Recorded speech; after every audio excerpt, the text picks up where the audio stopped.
Hello everyone, this is part 5 of What If Naruto Was a Prodigy Called the Red Demon, and I hope you guys enjoy this video and to like, to subscribe, to share, and check out the playlist. To see more, comment down below. Now let's start the intro. They call me a god. They call me a god. They call me a god. Join my membership, the perks are great. It's in the description. 5:45 a.m. Naruto and Rin's apartment. Uchiha clan. Kami, big bro, you look terrible. Naruto grumbled, slumping into his seat at the dining table, narrowing a weak side eye to his half-smirking, half-concerned sister. Good morning to you too, Mikoto. The girl shrugged, not knowing Rin was approaching her from behind.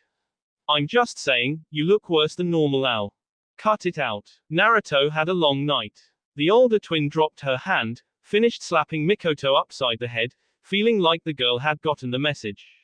She served her sister a plate of scrambled eggs and toast. Since butter and strawberry jam were more or less permanent fixtures of the dining table, all Mikoto had to do was reach to the center of the table and grab the medium-sized jar of jam, grateful, yet pouting as she spread a layer on her toast with a knife with one hand. We both did. Rin continued. Biting down on jam on toast, Mikoto turned to her sister and observed as she placed Naruto's breakfast before him, giving her brother's shoulder a comforting squeeze as he tiredly smiled up at her. Her long, curly sun-colored hair was pulled back and tied in a loose ponytail, falling to reach her upper back. The usual glow of her skin was somewhat dimmed, not so much as to resemble the paling gray of her brother's but considerable enough for Mikoto to pause.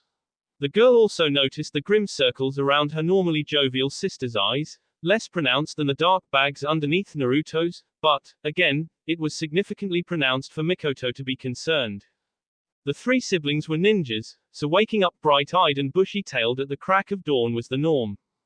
Mikoto had moved out from the Hokage's residence and had been living with her older siblings in the Uchiha compound since she started going to academy at the age of 8, having been introduced to the benefits of waking up and starting the day productively. By 30 minutes after 6, they were normally all awake, had breakfast and left the house to commence the day. Daily schedules differed, but the common thing was that the twins would take some missions, either solo or as a team, and Mikoto would join her teammates on Training Ground 11 for their morning routine. Now, Naruto and Rin looked abnormally exhausted. Their three-bedroom apartment seemed too stuffy all of a sudden. The square dining table suddenly seemed too large. Rin took off her apron and sat down across from her brother, sighing into her toast. Mikoto looked between her brother's apologetic look and Rin's returned shrug of nonchalance. It was jarring how awkward it was amongst the twins. Couldn't sleep? Mikoto questioned whoever was willing to answer, speaking with her mouth full and breaking the brittle tension in the air. Yeah. It was Naruto's turn to sigh, exhaling as he sat back on his chair. He pointed to the right side of his stomach. The poison. I need to be awake to keep it out of my vital organs. He gestured to Rin. She helped when I got tired, some time before sunrise. That still didn't mean he could sleep. Getting targeted vibrations into his stomach region wasn't a sensation someone could sleep through. Naruto didn't miss the irony of his situation, since 1 month ago he had warned Sasuke about the dangers of sleep deprivation to a shinobi. Did you know that sleep deprivation is the #1 cause of death in a shinobi? He rubbed his face and groaned, making Rin stop eating and look at him with growing worry. Her twin gave her a look, and several messages were passed at once. They didn't think the Hokage would clear Naruto to receive missions if they saw how tired he was from just one sleepless night. Rin voiced her opposition, instead of wordlessly communicating it. I'm not going on any missions unless I'm sure you won't collapse when I'm gone. Naruto's brow lowered and his stare hardened, speaking to her without saying anything. Her twin jabbed her pointer finger on the table. Your problem is my problem, Naruto. That's how it's been. That's how it'll be.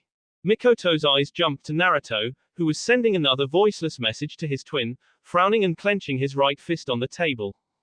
Rin didn't relent. We're done having this conversation. Their brother flattened his hand on the table, her lips pressed tightly together and his teeth grinding.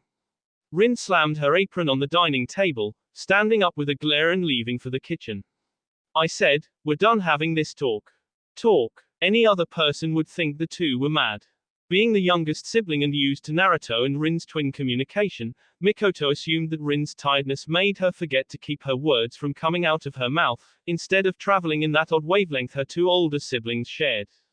Naruto crumpled, leaning on his elbows and covering his face with his hands. Mikoto nervously chewed on her breakfast, doing her best not to audibly drink her glass of orange juice. I'm sorry you had to see that, sis. Naruto admitted, his muffled voice coming from behind his hands. He winced at the noise coming from the kitchen. This thing Orochimaru did to me is really wearing on our patience. The girl bobbed her head. It's fine. Dad wants me to find Granny sooned, right? It'll be over soon, even if I have to hog-tie her and drag her home. Naruto opened his hands, setting his cheeks on his palms and sending a faint smile to his quirky sister. Thanks, he said softly. Mikoto beamed, returning to her breakfast by swallowing 2 forkfuls of eggs. Naruto brought her attention back with a gentle tap of his foot against hers. This doesn't mean you can't tell us what's going on with you. The girl slowed a little, her cheeks puffy with eggs and an eyebrow raised for her brother to elaborate. You know, if there's something going on with you, you can always tell us. We won't make fun of you or anything like that. Mikoto swallowed her food, brow knitted suspiciously. Okay. Her brother shrugged. Just wanted you to know. He got up and walked around the dining table to the kitchen. Don't forget that. Mikoto hummed, her blue eyes following her brother to the kitchen. Okay. The clattering of dishes and the rush of water from the sink's tap stopped, followed by low mumbling as her siblings held a private meeting. Naruto might have inherited their mother's sensory abilities, and Rin might have inherited their father's clear-sightedness, but Mikoto inherited both Kushina and Minato's sharp hearing. Rin, I'm sorry. Look, I don't care if you don't appreciate what I'm doing. I really don't. I'd like it if you acknowledged I'm at least trying. There was a protracted silence and a short shuffle of feet. We had 4 close calls last night alone. 3 of them were my fault. Naruto interjected. Those weren't your fault. They were. Mikoto inelegantly chewed on her toast, trying not to look like she was hearing them. Rin started crying. Kami, what if you d? Her tone was hushed. What if you d and it's because I couldn't stay awake? Naruto didn't answer. There was more shuffling. Rin's voice became muffled. I just want this to end already. I want that poison out of you, so we can get back to normal. Suspecting that they were hugging, and that her big sister was speaking into her brother's chest, Naruto whispered. Me too. Mikoto got up and called out. Heading out now. Rin came from the kitchen and stood at the frame, sniffing and dabbing the bottom of her apron at the corners of her red-rimmed eyes. Hold on, Mikoto, Naruto's packing your lunch. The girl strode to the living room and sat down on the couch, picking up and fumbling with attaching her kunai and shuriken holster around her hip, clicking the ends together and shifting the pouch around to her lower back. Thanks, but don't worry about that. She cringed a little at the quick pain she felt in her casted arm, pausing her movement to make sure not to aggravate the broken arm anymore. When she was sure the pain was gone, she continued with her one-armed preparations, sliding on her already packed survival backpack and got up. Her left hand reached for her claymore, sliding the sheathed weapon down between her shoulder blades, under the backpack till the end of the large and long sword reached past her behind. She used to have her weapons sheathed on her hip, but drawing them from her back felt more convenient at the moment. Swiveling around to exit the house, she stopped when she bumped into Rin. Her big sister was blocking the entrance of the living room, holding Mikoto's forehead protector in one hand and a bento tin wrapped in a large handkerchief in her other. Rin scoffed, looking at her one-armed sister with a slight smile. Turn around, Miko. Mikoto huffed at the pet name, and did as she was told. The younger girl grunted as her sister unzipped her backpack, doing a quick scan of the contents to make sure everything was there, then she eased in the wrapped tin inside, zipping the bag when she was done. She gripped the handle of the claymore, giving it a quick shake to see that the sheath was secure and accessible. Satisfied, Rin ran a soft hand through Mikoto's straight hair, smiling wistfully. Who'd have thought my Miko would be a ninja? Mikoto scoffed. Better believe it, sis. Rin set the forehead protector above her sister's brow, tying the headband under Mikoto's hair. She turned the girl around and got a good look at her. Mikoto didn't have bangs like hers or their mother. Her straight hair was all combed back and reaching her shoulders. Rin almost envied how smooth and untangled her baby sister's hair was, as her own curly hair was a nightmare and a half to manage on a good day. It didn't make her happy that Mikoto was going on missions so soon after the Chunin exams, especially in her injured state, but their father had assured her that Mikoto wouldn't be going alone. The twins were mentally preparing to hold on for a month. Has Naruto told you anything about Granny T? Rin asked. Mikoto shook her head, and Rin gripped her shoulders, maintaining eye contact. Okay, don't take anything she says to heart. She's a bitter old lady. Bitter, old, drunk hag. Naruto pointedly shouted from the dining room. He began grumbling to himself. Rin rolled her eyes. Yeah, that. She became serious again, and the genin nodded. I know how hard it is for you not to take everything seriously. Mikoto pouted. Rin snorted a small laugh. Try to stay calm. You have a way with words, Miko. Use that instead. Yeah, don't stoop to her level. Naruto supplied. Alright, Cranky, that's enough. Rin chuckled, standing upright and removing her hands from her sister's shoulders. She stood out of the way. Have a nice day. When you find that old drunkard, kick her in her FA, their brother called. Tell her it's from me.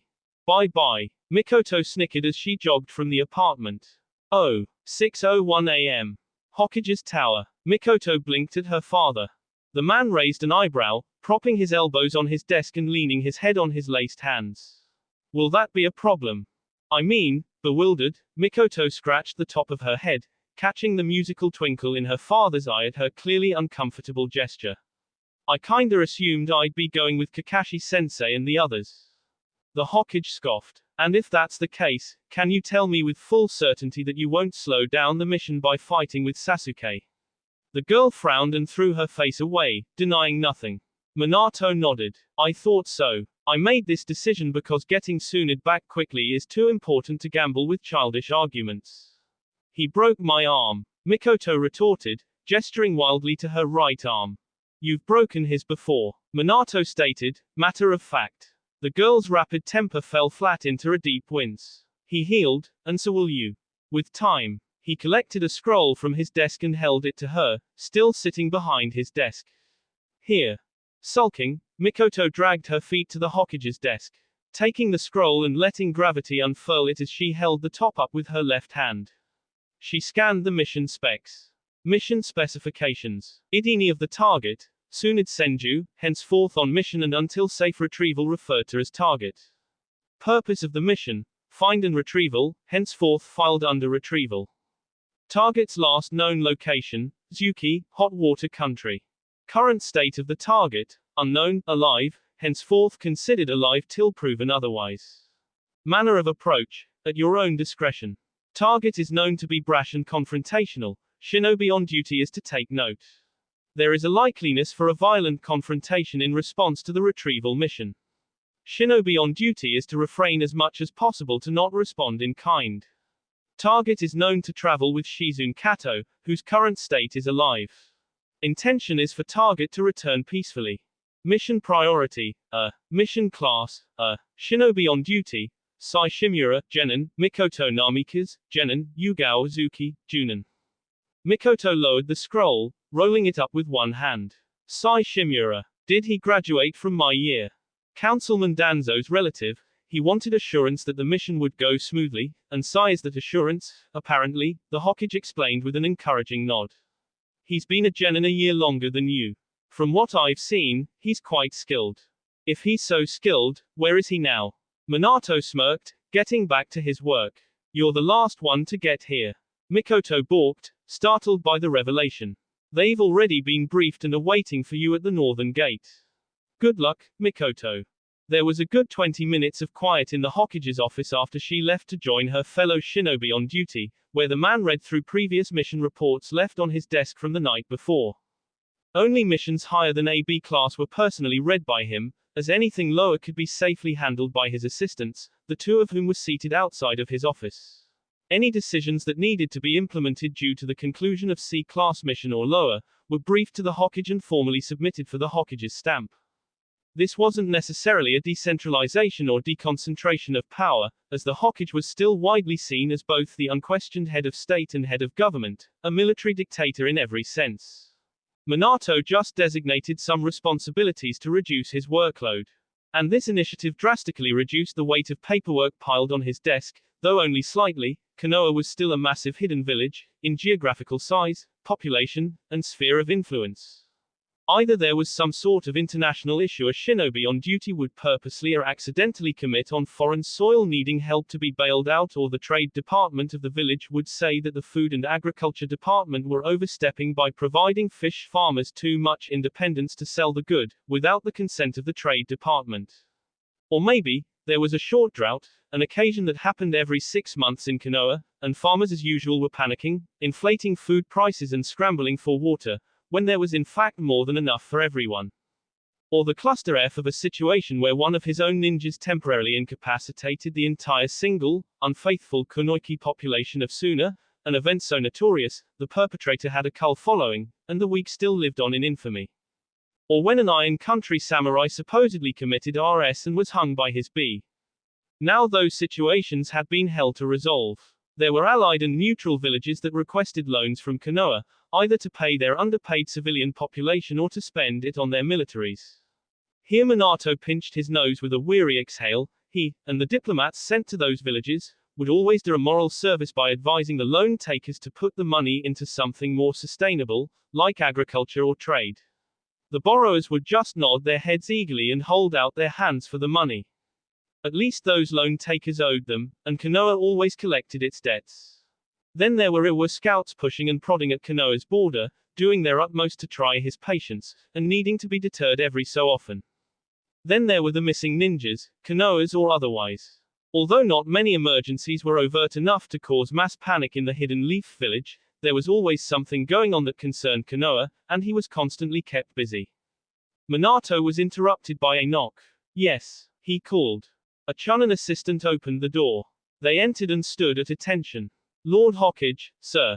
Yes, Daisuke. What is it? He mumbled, signing an official order for his Anbu and non-Anbu elite Junin to collaborate on dissolving Orochimaru's hidden sound network. Without looking, he held 2 scrolls over his shoulder. To his back, an Anbu operative tiger leaped down from somewhere, collected the scroll, and rushed to deliver it to Konoha's black operative commander and Minato's head of shinobi affairs. The aforenamed Daisuke bowed. Mr. Naruto and Miss Rin are here for the meeting. The Hokage grunted. Yes, bring them in. The Chunin opened the door wider and stood aside for his children to enter. Good morning, Lord Hokage, sir. The two greeted in unison, parting ways as Naruto sat on the chair before the Hokage's desk and Rin went to the window, plopping down and leaning back to catch more sunlight. Within the confines of the Namikaze clan before they mostly died out, they joked that flash step release holders were human solar panels, soaking in the rays of the sun and superchanging it to chakra when needed. They were also compared to cats, lounging on the porch and basking in the sun. Minato saw the tiredness of Rin's sagged shoulders, and decided that she wasn't in the mood to be joked with this morning. Naruto on the other hand. Kami, Naruto, you look terrible. The graying Namikaze beamed and his teenage son glared murderous ire through simmering purple eyes. Like, worse than normal. You and Mikoto both are just one person. The boy scolded, crossing his right ankle over his left knee. She already said that this morning. Pleased with himself, the man reclined and smirked, lacing his fingers over his stomach. She does take after me, doesn't she? He posed with his chin between his thumb and middle fingers, smoldering. She's got my roguish good looks, and my way with the ladies. The man made sure to roll that last word on his tongue, and Rin shrieked, covering her ears and closing her eyes. Dad, stop. The man howled in laughter. Naruto scoffed, joking right back. She's also got your bald spot and your bad-smelling F. Minato's laugh increased, tumbling back and holding his stomach. The Chunin assistant didn't know how to remind the father-children trio of his presence, so he just spoke up. Lord Hokage, sir. Trying to breathe, Minato asked. Ha, Daisuke. He wiped the tears streaming from his eyes with a handkerchief, humming. Remind me again if I have any other meeting. By 10, you have a meeting with Lord Kazekage to talk about maintaining the Konoha-Suna highway and on training exercises for Konoha and Suna ninjas. By noon, you have tea with the elders. By 1:30, Lady Mebuki Haruno wishes to speak to you concerning the recent surge in violence against Konoha's traveling merchants. And lastly, you wanted me to remind you to contact Lord Jiraiya. No specified time. Remind me to do that when I'm finished with Naruto and Rin. Yes, sir. The Hokage waved him off, and the Chunin left with a bow. Long day ahead, Rin remarked. I feel sorry you have to have tea with those elders. You get used to how predictable it is. Some days. And besides, the elders aren't so bad if you get to understand where they're coming from. They're just, Minato shrugged, looking for the right word. Old-fashioned. Their time was harsh. Survive or die. Peacetime, and Konoha not having major fights with our neighbors, is something they're still not used to. There's some wisdom in 'em, though, if you look past the, you know. The twins winced at that last part. The elders could be a bit biased in their opinions, especially when it came to allies. Searching his desk for something, he glanced at his son. Long night. Yeah. Naruto slouched further into his chair. Isolating the poison from my organs while I sleep is difficult. While he was awake, on the other hand, it wasn't a big issue, if not bothersome. Don't worry about me. You wanted to give us a mission. The man finally found what he was looking for. It was a featureless brown binder, 2 inches thick with black and white pictures poking out from the corners. The binder was stuffed full with sheets of paper and those pictures. He passed the book to his son, looking to his daughter as she turned her gaze to them. Take a look at this and tell me what you think. The girl hopped off the window and walked to her brother, leaning down with her right arm over Naruto's right shoulder and her head peering over her brother's left. A quarter of the way into the book, Rin wondered. Kiri's civil war is over. Naruto mumbled. Supposedly. He looked at a clean, grayscale picture of the Mizukage and the rebel leader, Meiterum, shaking hands in front of the village gates. The Mizukage and the rebels reached an agreement, and called for an end to the war.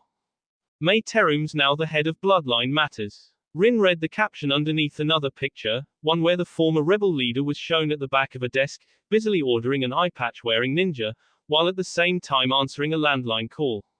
She called for rebels in all parts of Kiri to stop fighting, and for Kiri refugees to come back home. They all pursed their lips and grunted. It seemed the 3 of them were more alike than they thought. Their thoughts on the Kiri matter, for instance, were mostly the same.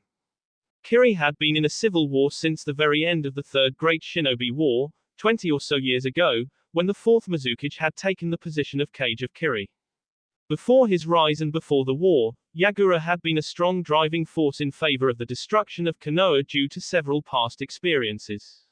The man was relatively unknown even by his Kiri peers until he spearheaded many political many of which were vastly successful in increasing the weight of his name. The first was the and ransoming of the Fire Lord's oldest son, then came the assassination of a dozen waterfall dignitaries on Kiri soil, and then followed the he was most known for in Konoha.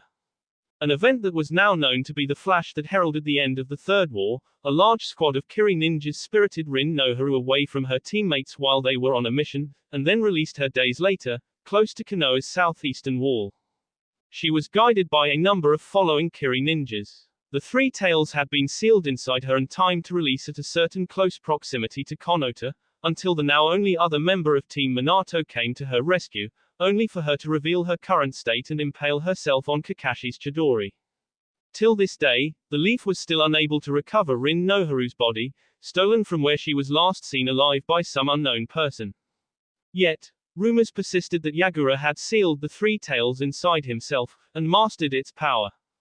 That could be true, or it could easily be a lie. Still, Yagura's ascension to Mizukage was strongly contested. Till Yagura or all 11 of his fellow Mizukage aspirants in a free-for-all battle for the position, the 11 being S-rank ninjas in their own right, and being against the platform Yagura stood on, they collectively saw the small, childlike man as a threat to their village, and joined forces to him first and foremost. They didn't succeed. This was before rumors of Yagura having the 3 tails began spreading. Konoha's hidden spectators that day reported the same thing. He became a monster. He showed no emotion. When he had eliminated his last opponent and covered head to toe in B, he was no longer childlike in appearance. Naruto and Rin looked at a recovered photograph of the Mizukage. Immediately upon taking the position, Yagura purged his council of bloodline holders and bloodline sympathetic. The next photo was of a long row of hooded men, women and children, strung up on gallows. Their hands were tied at their backs and their ankles were restrained by ropes. Heads were driven into pikes. They knew all too well of the Mizukage's hate. For Konoha, for their clan, for them, Yagura began nurturing generations of bloodline haters and destroyers. Bloodline holders and bloodline sympathetics banded together and fought back. This all culminated in the start of Kiri's bloody civil war.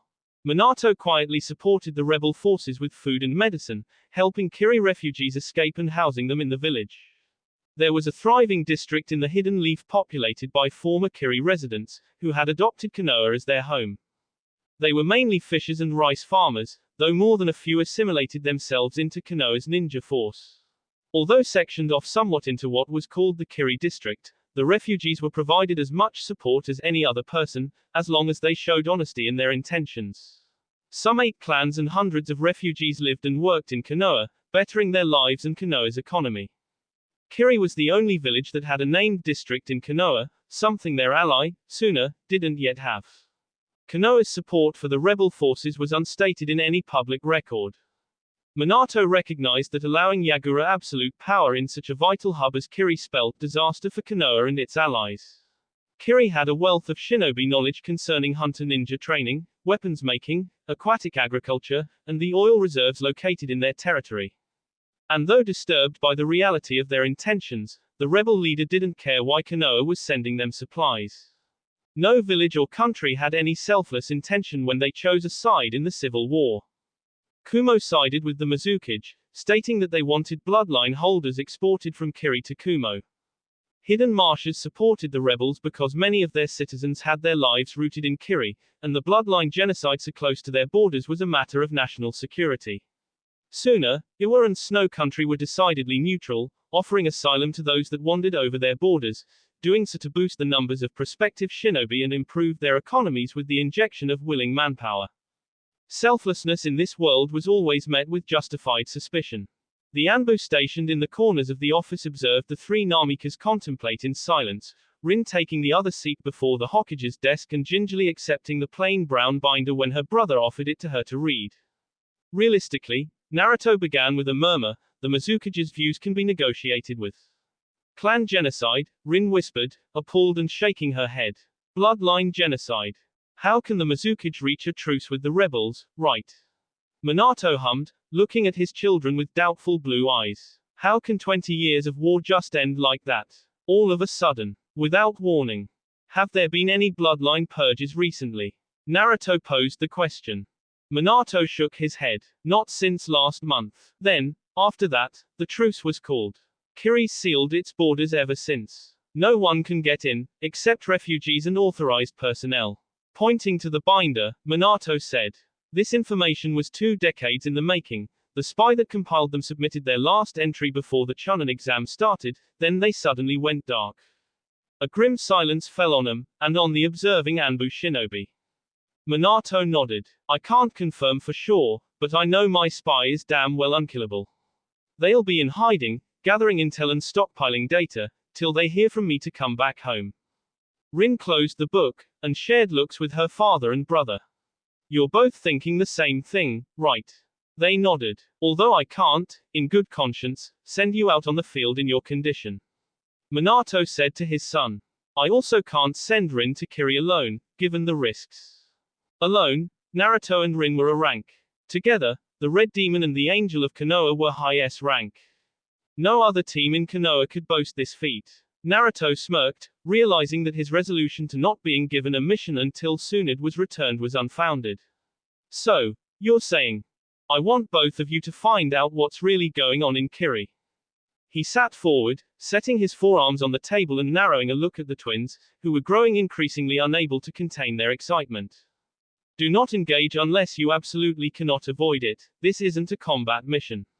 It's purely reconnaissance. This mission would be off the books. S rank till I decide otherwise. An unspoken warning went to the spectating black operatives in the room, warning of pain and suffering if a word of this mission was breathed outside of the confines of the Hokage's office.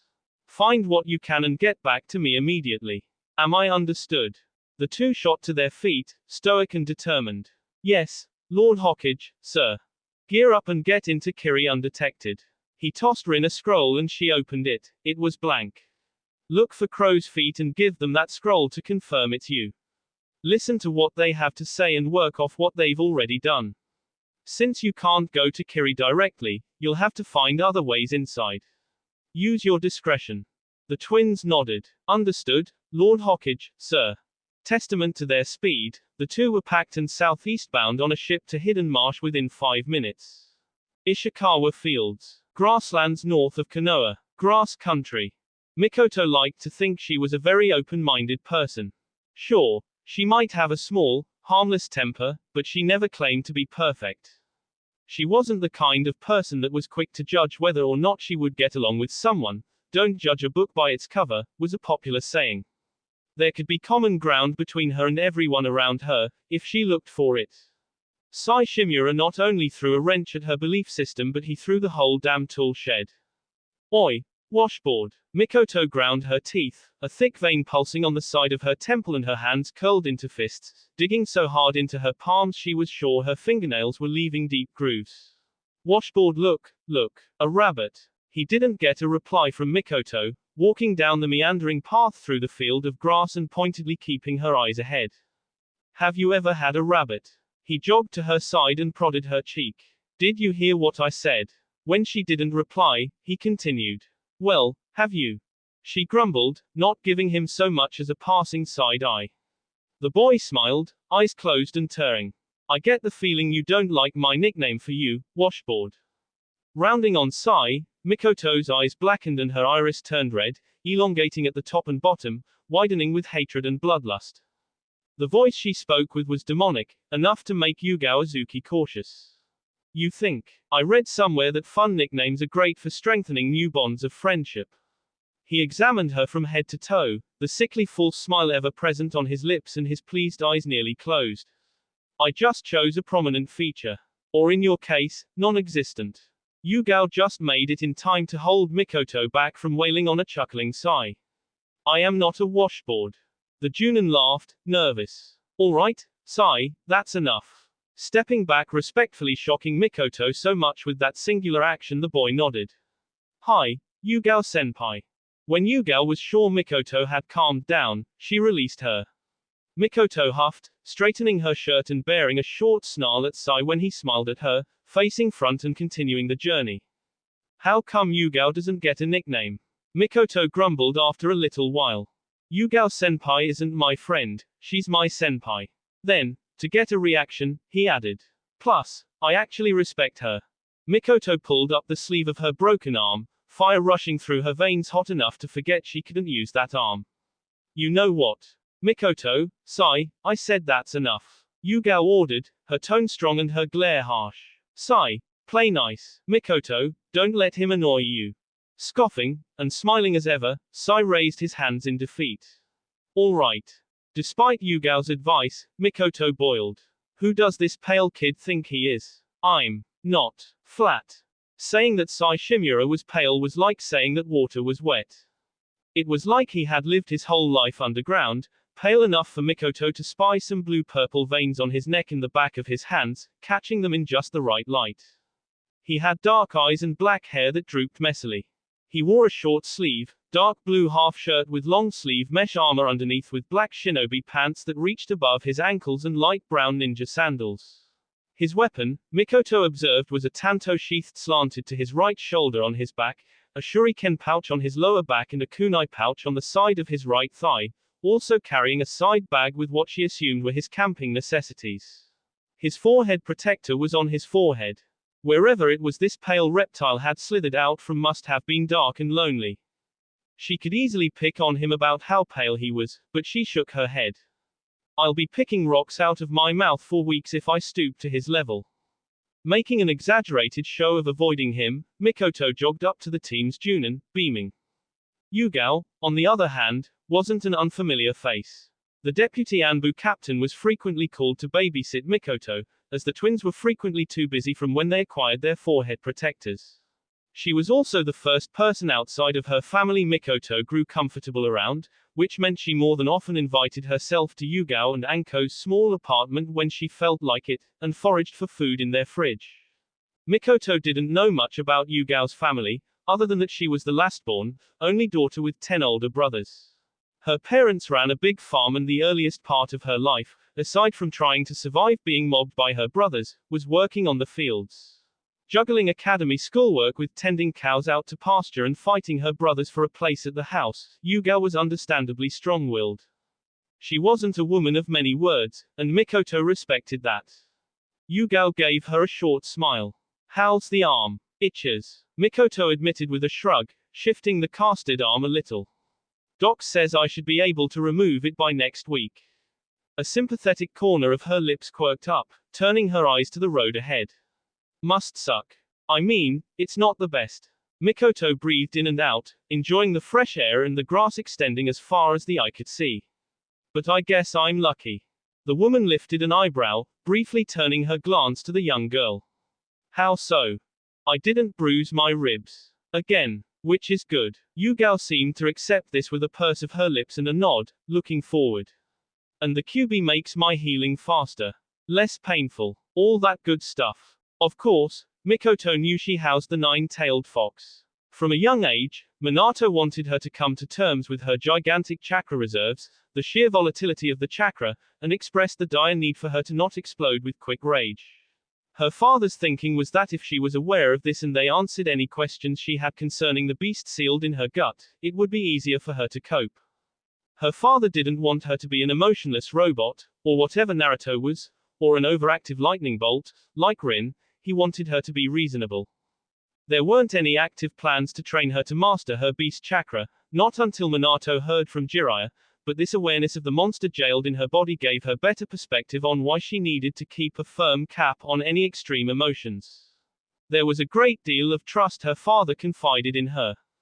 It was humbling. Mikoto wasn't sure if Kurama was in fact the QB. Kurama was more like a voice in her head, telling her secrets and revealing facts. Ancient truths and forgotten jutsu, when she asked politely.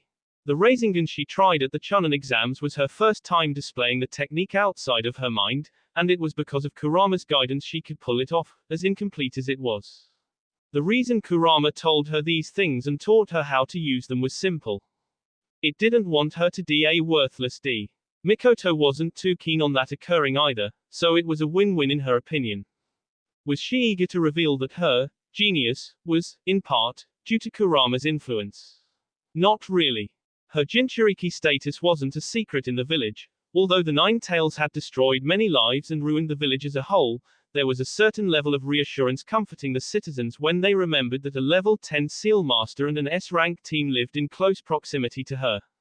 There also needed to be a general shinobi knowledge included in the civilian and ninja academy curriculum, where the basics of fuinjutsu and ninjutsu were taught. There were still dissenting voices calling for tighter restraints and limitations on her. Some of those voices even sat in the council, but 12 years of nothing occurring dampened the noise. Even now, Yugao had been provided a handful of seals to suppress the QB's chakra if something happened to Mikoto, and her grip on her emotions unraveled.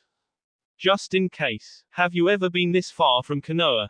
Yugao wondered, making casual conversation. She was fine with silence. All of her friends knew her to be a quiet person, but she could feel the awkwardness from Mikoto. The girl was fumbling with her fingers and searching her mind for something to talk about. She brightened up at the question. "Waves as far as I've gone. This is my first time." Mikoto glanced over her shoulder to Sai, whose drooping smile turned back up when he saw her blue gaze. They began marching up a steep hill. "The place we're going to, Zuki, what do you know about it?" Not really in the mood for a long-winded verbal instruction that was more Kakashi's thing, Yugao made a flippant gesture over her shoulder. "Sai, what do you know about Zuki?"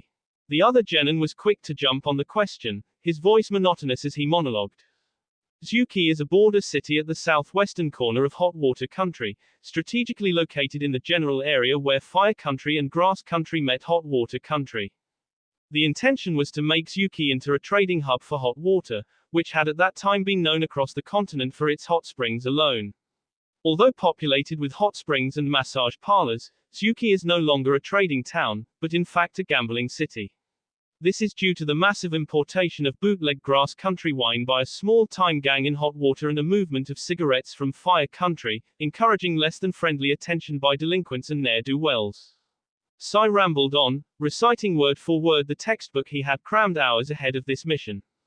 The hot water government decided to scrap their hopes for a trading hub, replacing it with profiteering from the surge in alcohol and cigarettes. They did this by snatching control of the importation of wine and cigarettes from the Yakuza, making the price enticingly low and enacting special laws for Zuki alone. The hot water government wasn't even trying to hide the greediness. They saw a chance to make profit, and they grabbed it with both hands and feet. The hot water government, and Zuki administration, were principally a Yakuza of their own. Fortunately, the Zuki experiment worked remarkably well, if certain precautions had not been taken, and certain prison sentences hadn't been distributed, Zuki would have been a cesspool of depravity and illicit behavior. Now, it was a government-regulated cesspool of depravity and illicit behavior. Yu Gao scoffed. Violent crime was down to 5%, the presence of an organized gang was close to 0%, and hot water's fumbling economy skyrocketed. There were no residential houses for people to live long-term and hide inside as they drank their stores of wine, only hotels and such, where payment was made monthly and the bars were constantly flowing with wine. For those that thought they could live good, clean lives while in Zuki, there were restaurants and roadside food vendors, where they could find something to eat and drink that wasn't going to make them high. Probably. The intention was so blatant Yu Gao scoffed again. Sai finished by saying, although there isn't a strict age limit for people entering the city, anyone below the age of 18 is prohibited from taking alcohol or narcotics of any kind, including tea and coffee. Alcohol and narcotics vendors are warned by punishment of death if any minor is caught intoxicated. It was strangely moral of them. They reached the top of the hill and bore witness to a mile-long line of carts and carriages, easing little by little through Zuki's gate. Sai made a sweeping gesture to it all, at the adventure awaiting them inside the continent's most corrupt city, his fake grin reaching ear to ear. Welcome to Zuki, Washboard. Oh, the wave strait. Southeast of Konoha. Naruto honestly wanted to say that the boat ride was uneventful. It wasn't. First, they were hit with a storm. Then he was jarred into remembering that Rin wasn't a water person. Leaning listlessly at the side of the boat, Rin moaned terribly, her eyes swirling and her green face reflecting back to her on the murky blue water. Her cheeks puffed out. Wag. Naruto kept her hair away from her face, absent-mindedly patting her back. It's all right. It's okay. I'm sorry, Naruto. His sister wept, tears muddying her face. I'm so sorry. No, don't apologize. He consoled her with a shout over the storm, wincing a little when she released another stream of sickness into the water. The fishermen on the small boat were distracted by the harsh lapping of water against the side of the fishing vessel, roaring to their comrades, throwing nets into the water and capitalizing on the disturbance of the sudden storm. The fishermen, with some use of chakra, stood at the front and end of the ship, bellowing in frequent wind from their lips to push away the storm from tearing their boat to bits, not so powerful as to calm the storm. We should have gone through wave. Taken a cruise to Marsh. He cringed at the foul exhale of undigested breakfast from his sister. It's my fault. I forgot. No. At this point, Rin was dry heaving air. The twins were disguised as fishermen, wearing grey rain ponchos, boots and waterproof caps, shading their faces as best as they could until they docked in hidden marsh.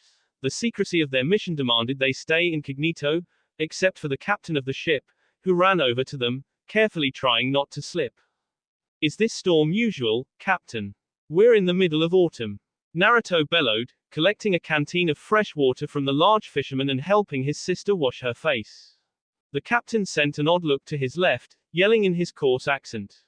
'Tis odd, Namikas. We's not expectin' a storm for 'nother month. I's thinkin', Sumethun's bringin' the storm. Naruto's eyebrows lifted. Sea monster. The captain nodded. Aye. Rin spat, eyes wide like dinner plates. They exist. Aye. Miss. Overgrown seafoods what they are. A large wave punched into the boat, forcing the twins to connect to the ground with chakra. Naruto reached for the captain, securing him down when it seemed that the larger man was going to fall overboard. Damned Kraken. The captain bellowed, his booming voice carrying over the storm.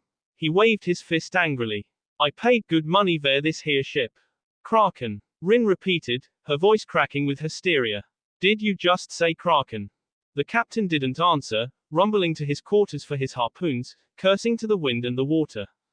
Their little boat couldn't handle any more of this storm, being held together by the efforts of the former ninjas exhaling wind to counter the powerful fists of the storm. A hurricane was gathering in the distance, far enough for them to see the funneling tip rise higher and higher into the sky, but close enough for the boat to get drawn toward it. Kami, damn it, Naruto shouted. He pushed his sister to stay where she was. Look after the boat. I'll go K this thing. She didn't put up a fight, partly relieved that she didn't need to accompany him on this blistering storm. If you d. Her brother beamed, a bright expression on his pallid face. I can't d, sis. He leapt overboard and ran on the water into the storm, the red mist of his dash quickly lost to the wind. Naruto soon found out that it wasn't, in fact, a kraken causing the storm. Which was good. It was Samehada. Which was worse.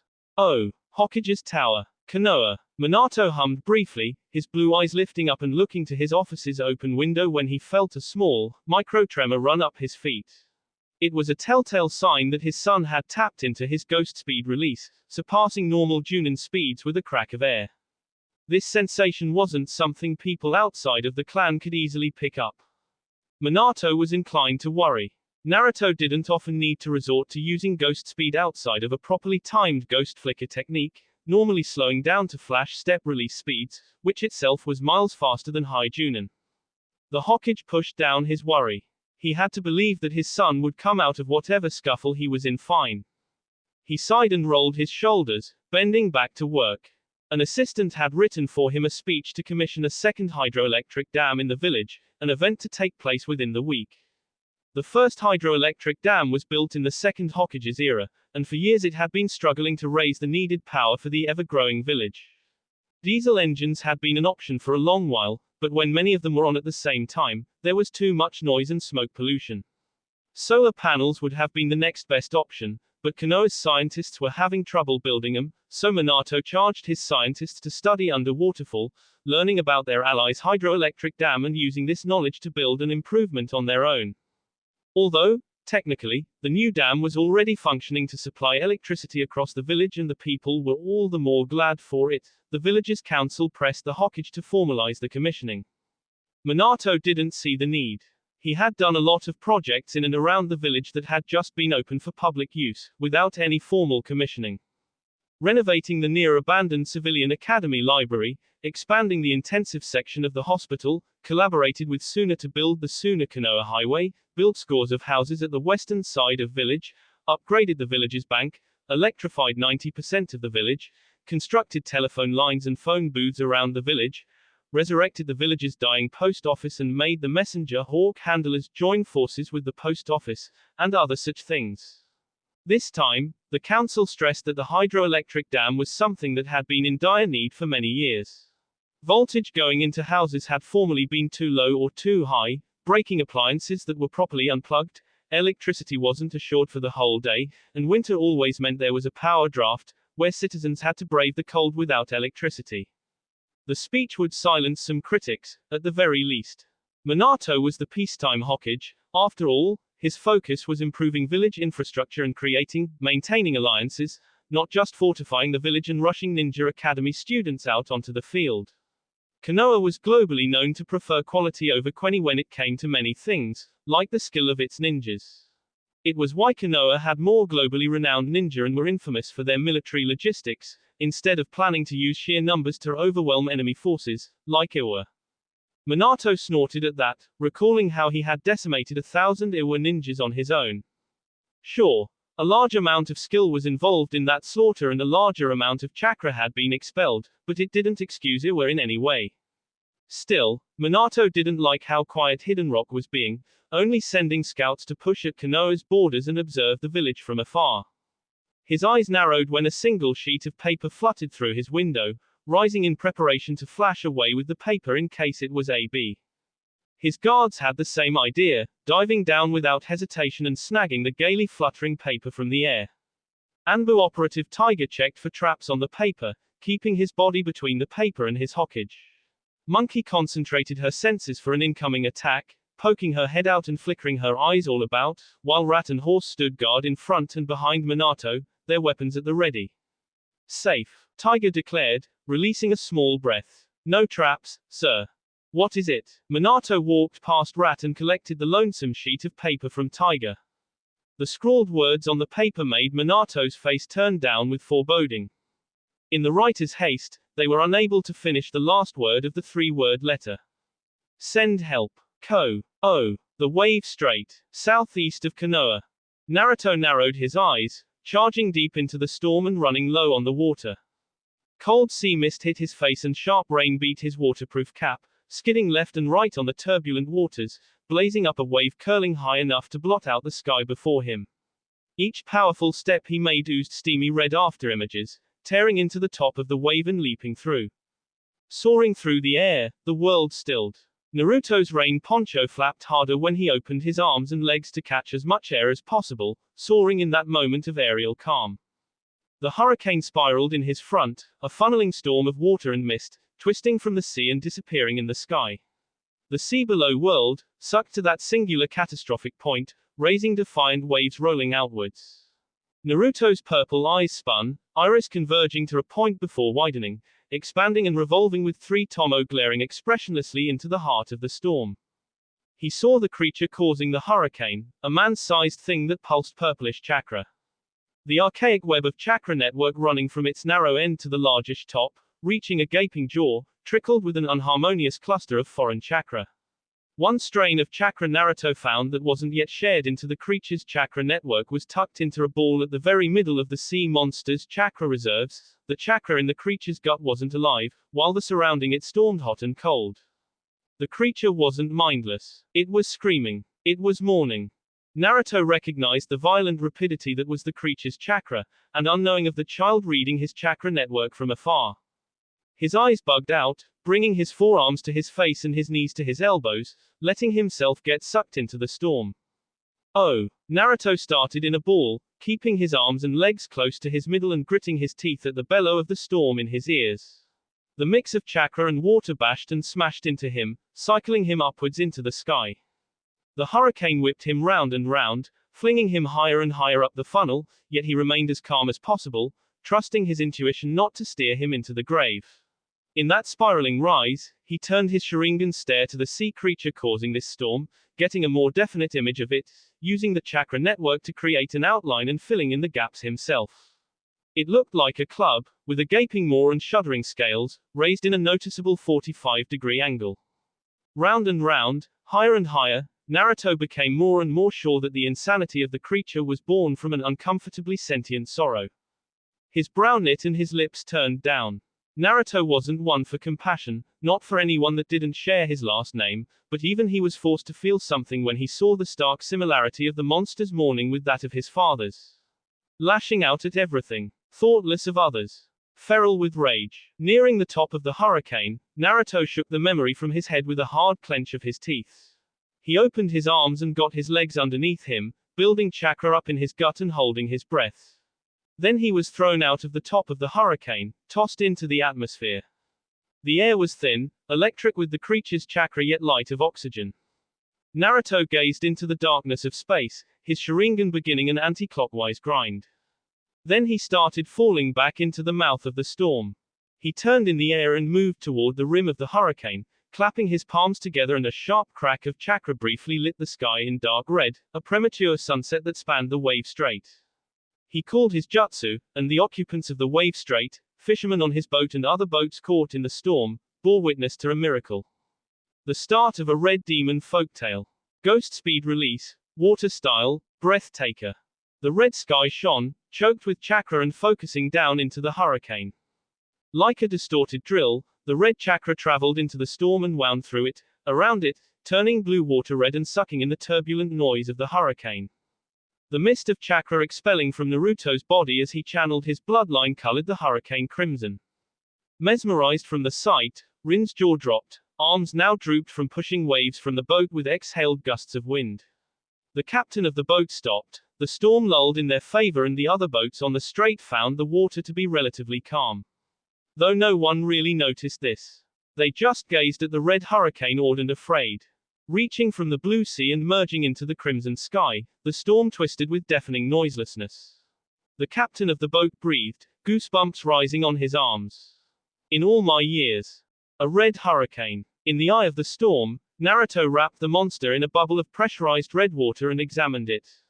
There weren't any pictures of Samehada, but Naruto put together all the written descriptions in his mind. The vibration generated ringing in his fingertips. All 10 digits were dipped into the water prison of the thrashing sea beast, causing the water to tremble at a cellular level. The pressure increased, becoming similar to the depth pressure of thousands of miles under the sea. It squeezed the writhing Kiri sword, holding it together firmer and harder, preventing not so much as a twitch of motion. Calm down, big guy.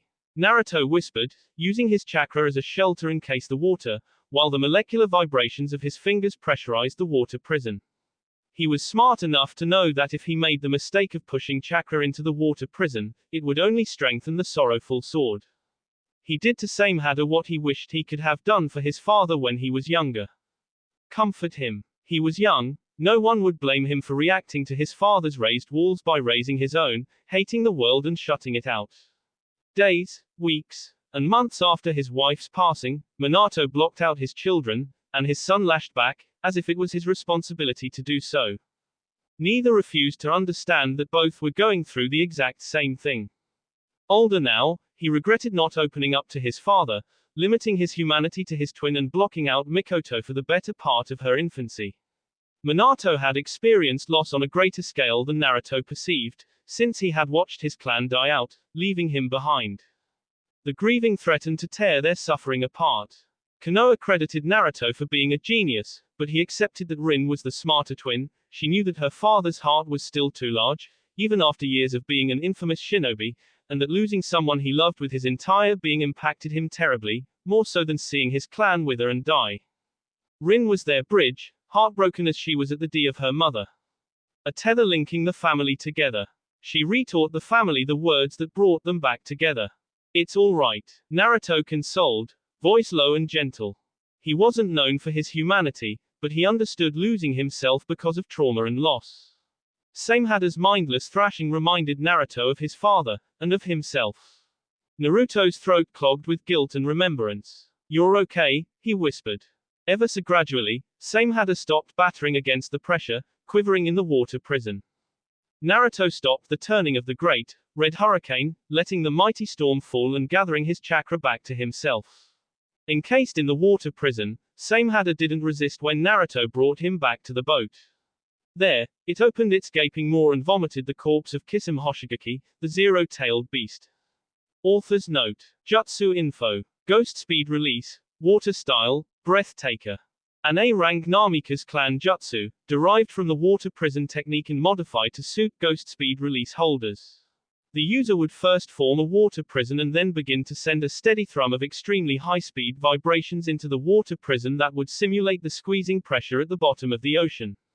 The purpose of the jutsu is not to drown the victim, but to capture, squeezing air out of their lungs and inevitably crushing the life from them, if used for too long.